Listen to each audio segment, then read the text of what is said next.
نقدر نديرو. كتدخلي سوق راسك انا مستريسه شويه. كتدخلي سوق راسك وما كتعامري مع حتى شي واحد، وقلت لك خاصك ديري البئيسه الحزينه.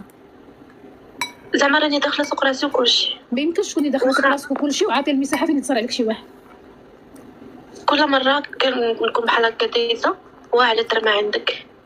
وعلاش ما مشيتيش درتي المسائل القانونيه بحال سميتو التحرش في الخدمه؟ كاين خاصك تمشي كديري المسائل القانونيه ديالك. واحد غادي تربيه حتى ما بغى يهضر معاك. وشنو هي الخدمه اللي كيقول لك شي واحد فيها واعره ترمى البير؟ شنو هي الخدمه هذه اللي فيها واعره ترمى؟ سربايه؟ لا اللي خدامين معاك انت كتخدمي فوندوز. وي والكليان كيدخل كيقول لك ناري على ترمى. نو ماشي الكليان اللي خدامين معاك. خاصك تكبري الموضوع، تكبري وديري الشوهه في الخدمه حتى حد ما يبقى يعاود يتسلقط عليك.